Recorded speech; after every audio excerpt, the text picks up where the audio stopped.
Bom dia. Que a graça e a paz do Senhor Jesus Cristo seja em sua vida, no seu lar e em seus negócios. Quero agradecer a Deus por permitir entregarmos nossas primícias a Ele e juntos desfrutarmos de mais um dia dessa palavra que se encontra na segunda carta aos Coríntios, capítulo 10, versículos 3 a 6, que diz: Porque, embora andando na carne, não militamos segundo a carne. Porque as armas da nossa milícia não são carnais, e sim poderosas em Deus para destruir fortalezas, anulando sofismas e toda altivez que se levante contra o conhecimento de Deus, e levando cativo todo pensamento à obediência de Cristo, e estando prontos para punir toda desobediência, uma vez completa a nossa submissão. Ao meditar mais uma vez sobre esse versículo, o Senhor me levou a refletir sobre o que temos permitido fazer e acreditar, e o que temos deixado influenciar nossa mente, nossas ações e atitudes e a nossa vida espiritual. A batalha espiritual ou guerra espiritual não deve ser realizada confrontando-se diretamente os principados, potestades sobre cidades e nações. Esses espíritos malignos são chamados nas escrituras de principados, potestades, príncipes das trevas destes séculos e hostes espirituais da maldade. São seres demoníacos que habitam nos lugares celestiais e não em seres humanos. Esses espíritos demoníacos têm uma função diferente da função dos demônios que habitam em seres humanos. Por isso que Paulo descreve essa verdade na carta aos Efésios, no capítulo 6, lá no versículo 12, que diz: Porquanto nossa luta não é contra seres humanos, e sim contra principados e potestades, contra os dominadores deste sistema mundial em trevas, contra as forças espirituais do mal nas regiões celestiais.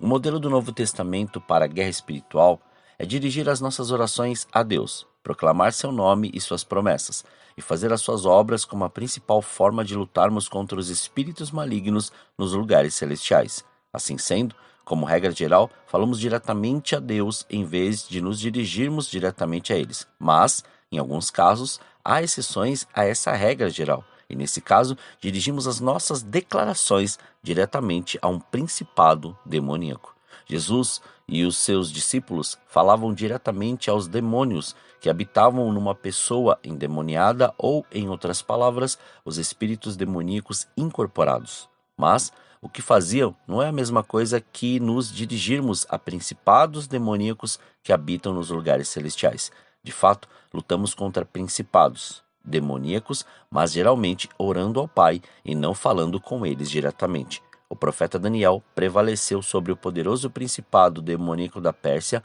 à medida que jejuava e orava, concentrando-se no Deus de Israel e não no próprio ser demoníaco. Percebemos 3 ações e atitudes envolvidas nas orações de uma guerra ou de uma batalha espiritual. Em primeiro lugar, proclamamos a vitória de Deus, concordando com a supremacia de Jesus, o seu poder, as suas promessas e a sua vontade. Fazemos as orações pela palavra, relembramos a Deus das suas promessas e proclamamos decretos proféticos relacionados à sua supremacia e aos propósitos do seu reino. Em segundo lugar, confessamos o pecado e renunciamos às obras das trevas, rompendo assim o nosso acordo com o inimigo. À medida que resistimos a Satanás e nos submetemos a Deus e à sua palavra, o diabo foge de nós. Em terceiro lugar, realizamos as obras do reino, agindo no espírito oposto ao das características malignas que permeiam uma determinada região ou cidade.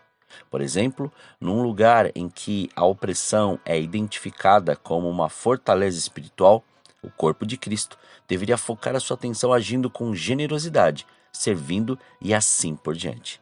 Uma fortaleza consiste em um conjunto de ideias que estão de acordo com as mentiras e acusações de Satanás contra a verdade de Deus. São mentiras sobre Deus, sobre quem Ele é e sobre o que Ele diz que fará, como também mentiras sobre quem somos em Cristo e como Ele nos vê.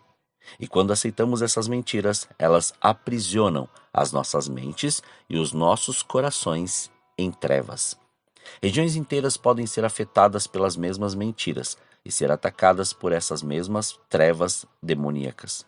Uma maneira pela qual podemos reconhecer isso é que vemos um grande número de pessoas de uma região adotando os mesmos padrões de trevas em suas crenças e comportamentos. Destruímos e derrubamos fortalezas espirituais concordando com Deus e sua palavra e derrubando argumentos, renunciando às mentiras que são contra o conhecimento de Deus, a sua palavra e a sua vontade. Dessa maneira quebramos qualquer acordo com Satanás. Há 3 tipos de fortalezas espirituais: as fortalezas pessoais da mente, que prendem as pessoas em maneiras de pensar e estilos de vida pecaminosos; fortalezas culturais e valores da nossa sociedade, que estão de acordo com as trevas. As fortalezas culturais são acordos com os valores de Satanás na nossa sociedade de maneira geral. Há muitas formas pelas quais as pessoas concordam com ele e mantêm esses valores entrincheirados, ou seja, estão dentro da pessoa de uma maneira a que a pessoa até mesmo se defenda diante daquilo que ela acredita. E as fortalezas espirituais, que são potestades e principados demoníacos nos ares, são anjos demoníacos ou hostes demoníacas.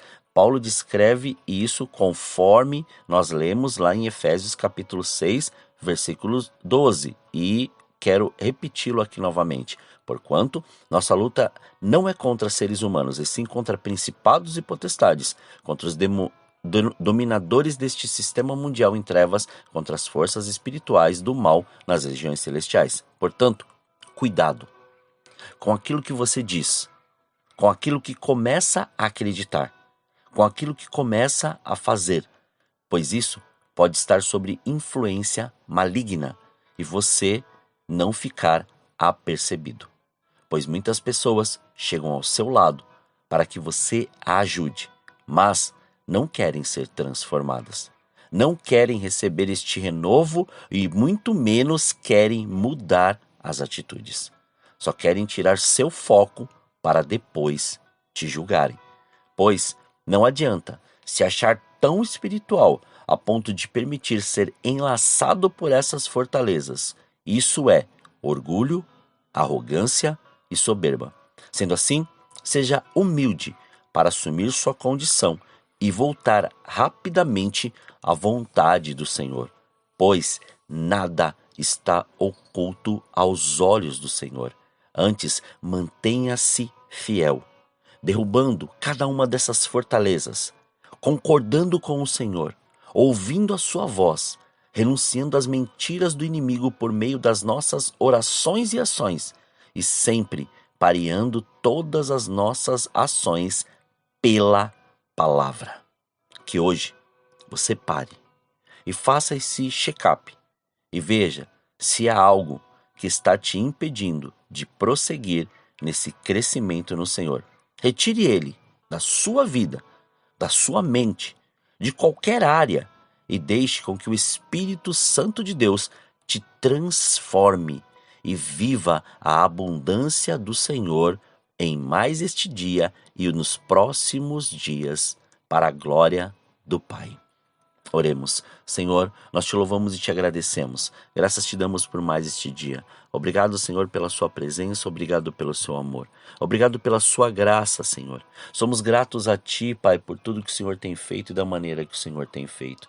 Então, Pai, em nome de Jesus, que a sua presença venha e seja real. E desde já, Senhor, que seja quebrado agora grilhões, algemas, amarras, todo tipo de resistência que vem, Senhor querido, ou está sendo lançado, Pai, sobre estas mentes, sobre, Pai, estas emoções, sobre, Senhor querido, estes sentimentos e até mesmo, Pai, toda esta opressão maligna que está vindo contra, Senhor, a vida dos teus filhos, seja quebrado, desfeito e destruído, Senhor, porque, Pai, o Senhor tem mostrado, Pai, durante, Senhor querido, estes últimos dias, ou até mesmo, Pai, estes últimos meses, o inimigo tem tentado, Senhor querido, colocar pessoas para poder dizer que aquilo, isso ou aquele outro, Senhor querido, pode ser feito de uma maneira ou de outra maneira, mas estão completamente, Senhor, iludidos pelas coisas desta terra e acabam influenciando até mesmo aqueles que já são escolhidos para poder, Senhor, ter, Pai, brincadeiras, pensamentos, atitudes, palavras e achando que isso é normal. Então, Pai, em nome de Jesus, retira isso de uma vez por todas.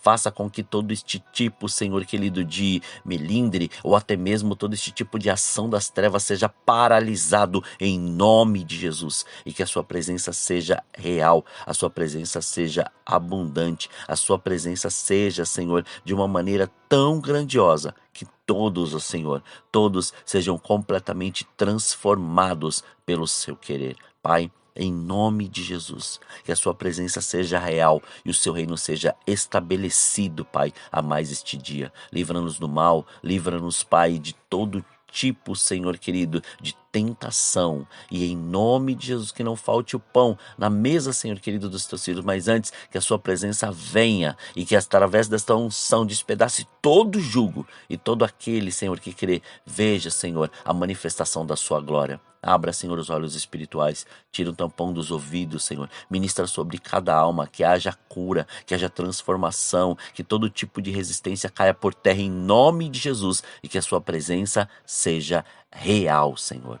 Muito obrigado, Senhor. Graças te damos. Consagramos tudo que temos e tudo que somos. Consagramos este dia a ti. Consagramos as nossas vidas. Consagramos as nossas ações, atitudes, pensamentos e palavras para que o seu nome seja glorificado, exaltado e engrandecido. Muito obrigado, Senhor. Assim oramos, agradecidos, em nome de Jesus. Amém. Que você tenha um dia abençoado na presença do Senhor. E quem vos fala é o pastor Leandro Araújo, da Igreja Apostólica Caminho de São Paulo, capital. Deus te abençoe grandemente.